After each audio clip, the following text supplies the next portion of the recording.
aren't under the couch cushions, the art of finding hope. Heather? In 2008, I opened a personal training studio, which, as it turns out, was not my best idea. I'm a fantastic trainer, but I was not a good business person at all. I really needed help. I found Kevin, and he started working with me as a business consultant. Immediately, my business changed. It became profitable. It was a whole lot more fun. And as a really good idea, I thought, well, why don't we date? Because we work together, so what could go wrong?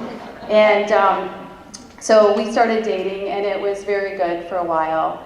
And as it turned out, Kevin had more issues than what I was ready or, really willing or able to deal with. And we broke up. About a month after we broke up, he sent me an email, and it said, the usual, hey, maybe if we do this, maybe if we do that, can we make it work? And I said, no, absolutely not. We will never be together again.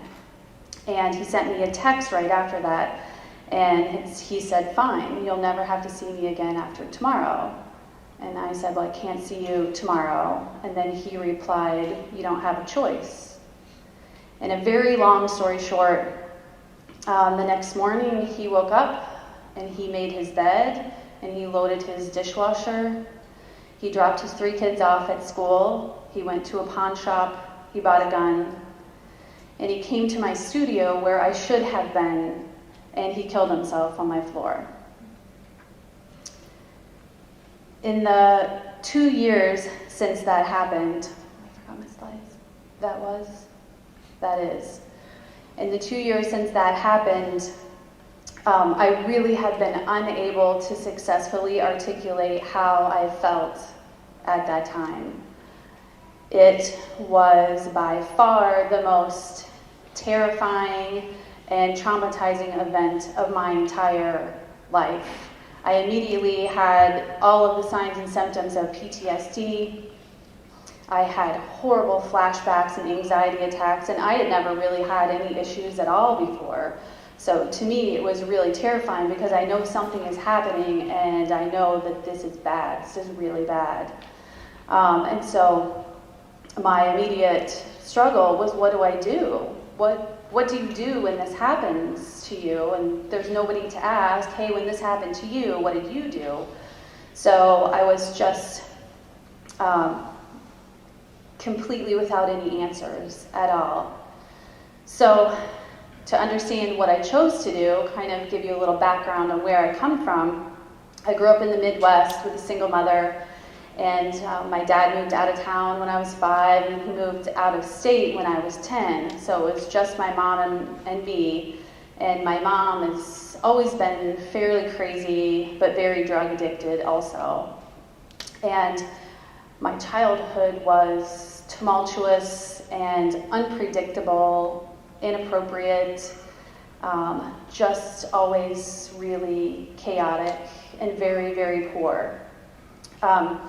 So what I learned within this chaos was to build these walls around me. So when I was younger, I built these walls and I made them taller and taller, and then a nice deep moat around that, probably some crocodiles in the moat as well, just so nobody's getting too close. And then I'll just add some razor wire to the top just in case anybody does scale it, then they can't get in. And I seem to be socially savvy enough to know that nobody needs to know what goes on in my house, that nobody needs to know how I live, that it was not okay. So then I just dressed it all up in a really pink bow, and I put a smile on my face, and I was fine. So within these walls, I learned how to be successful by pushing, and I would push and push, and I would get stuff done. So I moved out of my house before I graduated high school. I put myself through college, and I just always got things done. When I opened my studio, I was a single mom, and I had no business experience, but I thought this is what I need to do. So I decided the same scenario, I'm going to push, and I'm going to make this happen. I've worked far too hard on the studio to let him come in and blowtorch all of my dreams. The studio just became successful, and I wanted to keep that and have that because that's how I supported my kids. And I just decided that forget this, and screw him, and screw what he did to me, because I'm not going to cry for him. I'm going to move on, I'm going to forget this, and I'm going to put it in the past. And as any mental health professional will tell you, that doesn't work at all. So 1 year later, this is me, face down on the ground, clutching my broken heart. I had gone way back into the PTSD symptoms again. They had abated, and then I was in just full-blown anxiety and terror all the time. I vacillated between depression and rage, and there was really nothing in between for me. I didn't recognize myself at all. I was completely a shell of who I used to be. So I had a moment where I realized that this is bad. This is a problem. This is a real problem, and I need help. And I'm going to have to climb out of that tower because I need help. And I needed other people to help me. So 1 year after that, this is me standing in front of you talking about my broken heart. And I am happy and I am optimistic. And there's still a little bit of this. I would be Pollyanna and I would be lying if I told you that there wasn't. There's definitely some tears in the garage and some misdirected anger in the Target parking lot. I have a panic button in my office when I meet with people one-on-one, just in case somebody does try to kill me, then I'll be able to get security. So my life is very different than it used to be. But what I really wanted to know when I looked at last year to this year was what helped. How did I go from this absolute horizontal position of despair to standing in front of you with a little bit of despair on the side? And when I really looked at it all, I really thought that hope was the biggest thing for me, creating hope in my life. And what I really knew was that hope didn't find me, I found hope. And one of the things that helped me the most was art. And why art? For me, art was something that actually gave me this peace in my heart and this stillness in my mind when I was doing it. I had done all kinds of talk therapy. I had gone to trauma therapy, and I couldn't talk about it. I just physically, mentally, emotionally, spiritually was completely unable to have any successful counseling. So if I did art, I was able to really work through a lot of these heavy and dark and awful, awful emotions. And the clearing out of these emotions was so helpful, and it made me lighter and brighter and able to bring more hope into my life.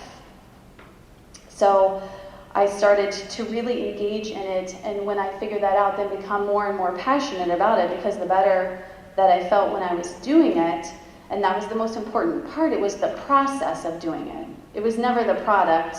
Clearly, I don't want to start a museum of stick figures, but it was just sitting and doing a stick figure and just putting the eye on. Okay, well that's too high, I need to erase it. Oh, okay, too low. Okay, now it's too wide. But when I'm doing that, the only thing I'm thinking about is the eye. I'm not terrified about what happened to me before, and I'm not terrified about what's going to happen to me next. Hope did not find me. I found hope. And the big thing within art is so broad that, whether it is writing or poetry or interior design, architecture, doodle buddy, taking pictures, theater, dancing, yoga, smiling. There's so much that is considered art. And the definition that I love, the products of human creativity. And I think it's that creativity when you stir that within yourself, because when these traumas happen and everything shuts down and it is dark. And then when you can stir that up, it starts to become life again. And most importantly, the creation of beautiful or significant things. Clearly, I don't have the skill set to create beautiful things, but to me, they are significant. I mean, I know when you look and you see a stick figure laying down and it's holding a broken heart and it has a squiggle in the middle, that's what you see. But for me, that represents me. Because I can see myself. I can see myself like it was yesterday, laying on the ground, literally clutching my broken heart. So it's significant to me. And after I started getting farther into art, I decided that I wanted to have a venue for this. Just a really basic website, and I created mybrokenheartart.com because I thought that it was so helpful for me, and I wanted other people to see that you can do silly, cheesy craft store level art, but it is helpful to you. So I have on the website all of these different types of art by all these different levels of artists, just so that hopefully if somebody looks at it, they say, I can do that. I could definitely do that. I just brought a couple of slides of some of the things, and this one is very interesting to me because I don't remember making it. I probably forgot about 3 months after the entire episode, and the one thing that was most remarkable to me is that it ends in hope. And I know at that time it was so dark that I didn't really have any hope, but I was hoping to be hopeful. So still within that deep, dark cave, there is like a tiny, tiny match that's lit, that's hoping to get bigger. This one does predate Kevin. I won't blame him for this, but this was just one of those breakups where you just get like the gut punch. Oh, I didn't see it coming. And so if you happen to have a lot of their things that you really don't want to do the exchange back and forth, you can always cut it up and make a nice collage. Making sure if there's any jewelry, you don't put that in the collage, you can still keep that. This I made out of credit cards. When I had the business, I was always, changing banks because they would tick me off, and so I never knew what to do with all these cards, so I just kept them in a drawer. And so when I got a sweet shredder that you can put credit cards in, I shredded them all and then put epoxy on it and put the letters spelling freedom. Because for me, like this freedom from the credit cards was really one of the most liberating things that I have done. This is an actual picture of flowers. About a month after Kevin died, one of my girlfriends gave me all these bulbs, and I don't do gardening. I don't do like dirt under the nails at all, but she gave them to me, and then I knew that she would find out if I didn't plant them. So I was like, crap, grabbed a couple of blue moons and went out to the front yard, dug some holes, and said, whatever. So then months and months later in the spring, I would go out front and there would be a new flower. And it was so beautiful because I've never created anything like that. And it was so just a living metaphor for hope for me because I planted those seeds and then they came to fruition. I had the real beauty. And I always really love the saying, in the midst of winter, I found there was within me an invincible summer. And this last piece is the most interesting to me because I made this when I was 16 years old in my art class. And my mom just gave this to me about a month ago. She'd had it in the cedar chest since then, so like 10 years. And I thought, when I first saw it, I thought like, oh my gosh, hey sad Sally, like that's really morose. But then I actually remembered, I was like, well, what's the deal when I was 16? And I thought, oh, okay. Well, when I was 16 years old, my mom was arrested for DUI, possession of marijuana, possession of cocaine, and intent to sell. If you don't know much about it, it's a big deal. And she ended up, to not do any jail time, she rolled over on her dealer, which is an even bigger deal. And for me, I'm 16 years old, and what I want for my life is a real pair of Guess jeans. I would like to live somewhere that had a family room and a living room, and I wanted desperately for nobody to know that that existed in my life at all. And the reality of my life was once a week I'm driving my mom, who has a suspended license, to a court-ordered AA meeting that I have to attend with her, and we live in a 600 square foot family housing apartment. So the disparity between those two things was so difficult for me and so enormously embarrassing that I really think that this was probably the only emotional outlet that I had in that entire time, because I talked to nobody about this. Nobody. And then when I saw it, I was actually like, oh, well, I was really kind of proud of my little 16-year-old self, because even then, hope didn't find me. I found hope. I used this to help clear out some of those emotions of that awful time. So the biggest thing from all of this that I really learned was to create in the midst of it all. Create a community for yourself. And with that community, you have to educate people on what you need. There wasn't a soul that I knew who knew what to do for me at that time. I had to tell them what I needed.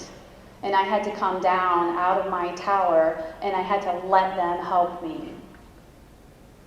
And create hope for yourself. Find your art. Find something that you can become passionate about.